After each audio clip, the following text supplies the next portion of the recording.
मेरे साथ नारा जय भीम जय भीम।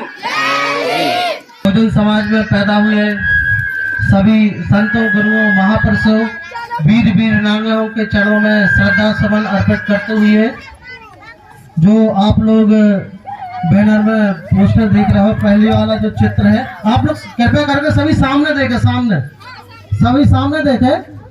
जो महापुरुष है, जो हमारा समाज का मतलब ये नहीं है किसी जाति विशेष वर्ग, हमारा समाज का मतलब है मानव समाज।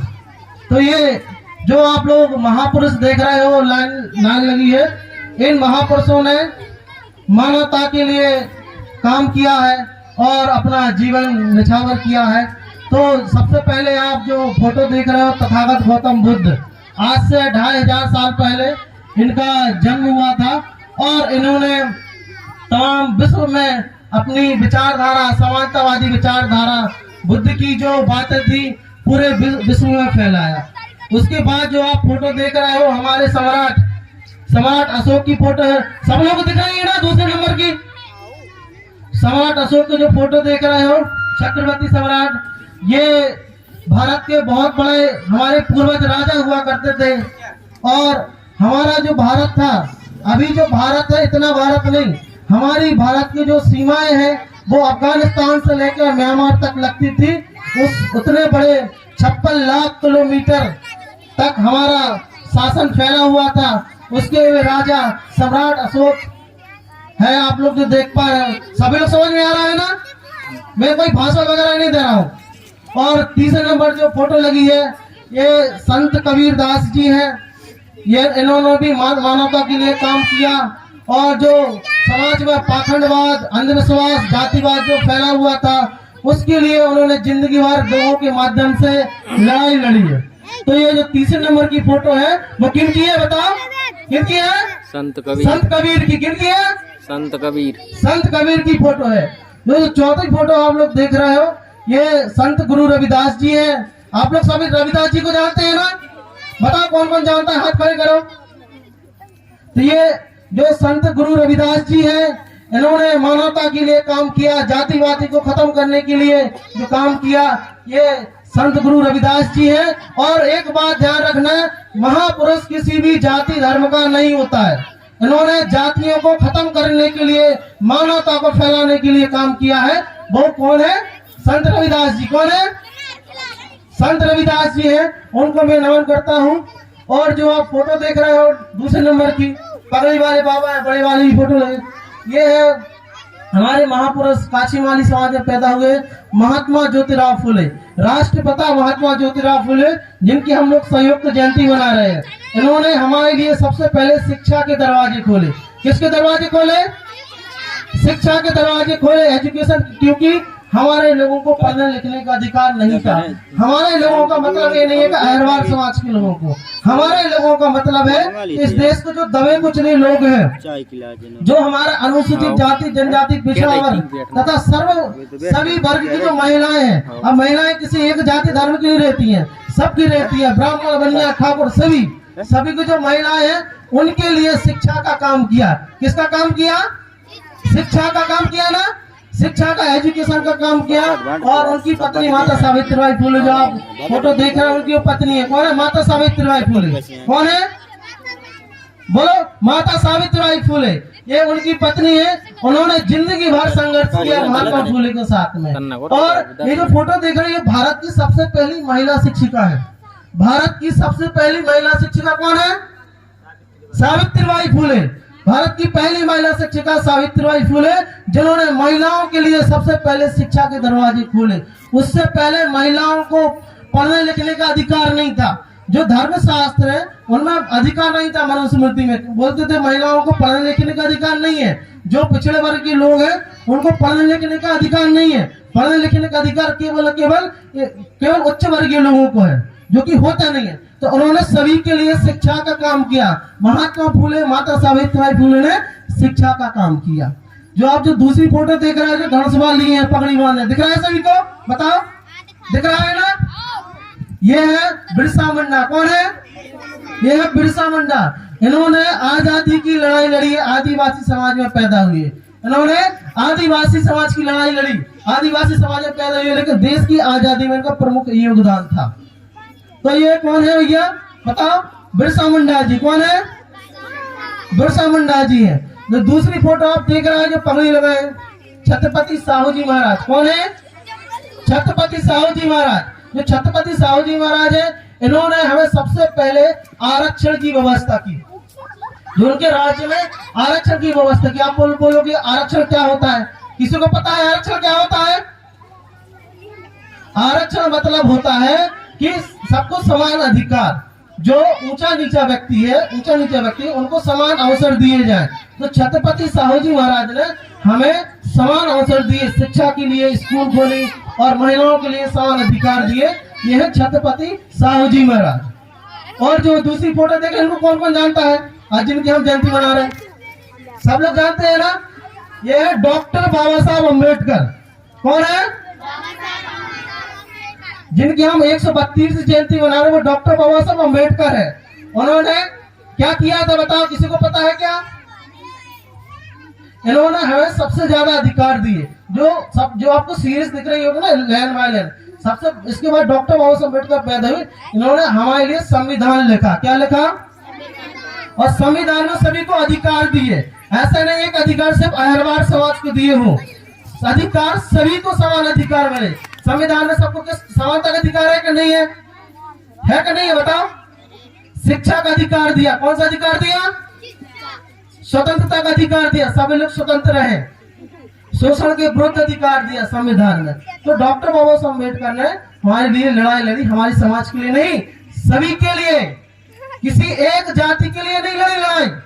हम लोग समझते हैं कि किसी एक जाति की लड़ाई लड़ी हो, क्या हरवा समाज के लोगों की लड़ाई लड़ी हो, इसलिए यहाँ बैठे। नहीं, सभी के लिए डॉक्टर बाबा साहब अम्बेडकर ने लड़ाई लड़ी है, सभी समाज के लिए। कोई ये नहीं कह सकता कि डॉक्टर बाबा साहब अम्बेडकर ने हमारे साथ नाइंसाफी की। तो डॉक्टर बाबा साहब अम्बेडकर सभी के नेता हुए कि नहीं है? हुए कि नहीं है बताइए?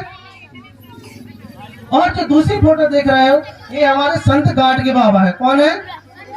संत गाडगे बाबा। संत गाडगे बाबा ने भी शिक्षा के लिए काम किया। किसके लिए काम किया? शिक्षा के लिए काम किया। इन्होंने स्वच्छता के लिए काम किया। जो आप लोग देखते हो साफ सफाई, संत गाडगे बाबा पता है क्या बोलते थे कि भले ही एक रोटी कम खाओ, अगर थाली ना हो तो हथेली पर रख कर खाओ, लेकिन अपने बच्चों को स्कूल जरूर भेजो। शिक्षित बच्चों को जरूर शिक्षित करना है। ये कौन है? संत गाडगे बाबा है। कौन है? जो लास्ट में आप लोग फोटो देख रहे हैं, इनको कोई जानता है क्या? कांसीराम साहब। किसी ने नाम सुना? ये हमारे लास्ट में जो महापुरुष है, ये कांसीराम साहब है। कौन है? मान्यवर कांसीराम साहब। जो मान्यवर कांसीराम साहब की वजह से आज जो जितने भी महापुरुष आपको लाइन में लगे हैं, लाइन में फोटो लगी है, मान्यवर कांसीराम साहब की बदौलत आज सभी महापुरुषों को पहचान मिली। और मान्यवर कांसीराम साहब ने सभी के लिए समान अधिकार की लड़ाई लड़ी। उन्होंने क्या, डॉक्टर बाबा साहब अम्बेडकर का जो संविधान था, डॉक्टर बाबा साहब अम्बेडकर क्या बोलते थे कि सत्ता पर मास्टर चाबी है, जिसके पास होगी वो राजा बन जाएगा। तो मान्यवर कांसीराम साहब ने सत्ता के लिए लड़ाई लड़ी। किसकी लड़ाई लड़ी बच्चों? सत्ता के लिए लड़ाई लड़ी। तो ये आप लोग तो तमाम संत गुरु महापुरुष देख रहे हैं, किसी एक जाति के नहीं है, सभी जाति के हैं, सभी जाति के महापुरुष हैं। ऐसे कोई कौन सी जाति? मानव जाति। मानव जाति सिर्फ एक ही होती है। कौन सी होती है? मानव। अगर जाति होती है तो जानवर में जाति होती है। कौन में? जानवर है। इंसान में कोई जाति नहीं होती। अगर भारत में अगर जातियां होती तो भाई अमेरिका में होना चाहिए था कि नहीं होना चाहिए था? बताइए, होना चाहिए था ना? लंदन में होना चाहिए था ना? भारत में क्यों जाति है? भारत में जाति इसलिए है क्योंकि भारत असमानता है। तो इनके जितने भी महापुरुष हैं, इन्हें असमानता के खिलाफ लड़ाई लड़ी है। किसकी लड़ाई लड़ी है? असमानता के लिए लड़ाई लड़ी है। तो हम ये नहीं कह सकते हैं कि डॉक्टर बाबा साहब अम्बेडकर तमाम संत गुरु जो महापुरुष पैदा हुए किसी एक जाति के लिए काम किया। किसके लिए काम किया? मानव जाति के लिए काम किया। किसके लिए काम किया है? मानव जाति के लिए काम किया है। तो आज के बाद आपको ये कभी नहीं बोलना है कि हमारे समाज के महापुरुष या हमारे समाज को उद्धार किया। नहीं, इन्होंने मानव जाति के लिए काम किया है। मानव जाति के लिए अपनी जिंदगी कुर्बान कर दी। डॉक्टर बाबा साहब अम्बेडकर ने मानव जाति के अपने 4 बच्चों की कुर्बानी दे दी। 4 बच्चों की कुर्बानी दे दी, 4 बच्चे मर गए भूख से, लेकिन उन्होंने सभी के लिए लड़ाई लड़ी। लेकिन आज एक समाज के लोग पता है क्यों पैदा हुई है, क्यों खड़ी हुई, माफ करना पैदा हुई बोल दिया, क्योंकि जो सबसे जो निचले वर्ग थे, जिनको अधिकार नहीं थी, मानवतावादी अधिकार नहीं थी। मानवतावादी कौन कि भाई आज स्थिति ये है कि आज हम कहीं भी आ जा सकते हैं, सबको शिक्षा है, सब कुछ है, छुआछूत नहीं है, अब थोड़ी बहुत बची है, तो उन्होंने सबके लिए लड़ाई लड़ी। सबसे जो नीची जाति के लोग, इनकी सबसे ज्यादा इनके साथ अन्याय अत्याचार, इनको अधिकार नहीं थे। हमारे पूर्वज सड़े हुए पशुओं का मांस खाते थे आज से 100 साल पहले। कितने साल पहले? 100-150 साल। तो इन्होंने डॉक्टर बाबा साहब अम्बेडकर ने हमें आज इस लायक बना दिया कि आज हम लोग जो चाहे वो कर सकते हैं। आप अगर डॉक्टर बनना चाहो डॉक्टर बन सकते हो, अगर आप राष्ट्रपति बनना चाहो तो राष्ट्रपति बन सकते हो, आप जो बनना चाहो, डॉक्टर बाबा साहब अम्बेडकर ने आपको समान अधिकार दिए हैं। तो जो सबसे ज्यादा जो हमें फायदा होगा वो हम जानवर से इंसान बन गए। क्या बन गए? इंसान बन गए। जब हम जानवर से इंसान बन गए इसलिए हम डॉक्टर बाबा साहब अम्बेडकर को ज्यादा पूछते हैं। लेकिन ऐसा बिल्कुल नहीं है कि अकेले ने हमारे समाज के लिए काम किया, उन्होंने सभी के लिए काम किया। क्या आपको पता है कि डॉक्टर बाबा साहब अम्बेडकर ने सबको महिलाओं के लिए समान अधिकार दिए, किसी भी वर्ग को। उन्होंने एक बिल बनाया 1950 में, Hindu code bill. Hindu code bill में हिंदू जो महिलाएं थी मुख्यतः, उन्हें सभी को समान अधिकार दिए। आज जो आप महिलाएं देख रहे हो, जो आज पुरुषों के साथ कदम से कदम मिलाकर चल रहे हो, आज राष्ट्रपति, प्रधानमंत्री, लोग अंतरिक्ष में जा रही महिलाएं, वो केवल और केवल डॉक्टर बाबा साहब अम्बेडकर के प्रयासों की वजह से है। क्योंकि अगर वो संसद में हिंदू कोड बिल ना लाते तो महिलाओं को अधिकार नहीं मिलते। लेकिन ऐसा नहीं कि अहरवार समाज की, सभी वर्ग की महिलाओं को, किसको? सभी वर्ग की महिलाओं को। आज जो भी है, डॉक्टर है, इंजीनियर है, वकील है, टीचर है, जो भी है, आज केवल और केवल डॉक्टर बाबा साहब अम्बेडकर की वजह से है। अगर वो डॉक्टर बाबा साहब अम्बेडकर हिंदू कोड में ना लाते, लेकिन ऐसा नहीं कि पास हो गया था, डॉक्टर बाबा साहब अम्बेडकर को उस समय उनको ये कर दिया था कि भाई ये तो विरुद्ध धर्म खतरे में आ जाएगा, तो मजबूरन एक हिंदू कोड बिल को टुकड़ों में बांटने दिया। लेकिन आप लोग ये बोलोगे कि हिंदू कोड बिल में क्या होगा, जानना चाहोगे? कोई बोर्ड पे नहीं हो रहा, तो आप लोग ये जानना चाहोगे हिंदू कोड बिल में क्या था? तो हिंदू कोड बिल में सभी को, महिलाओं को समान अधिकार थे। पहले महिलाओं को संपत्ति का अधिकार नहीं था। जो हिंदू धर्मशास्त्र थे उसके अनुसार थे कि महिलाओं को संपत्ति रखने का अधिकार नहीं है।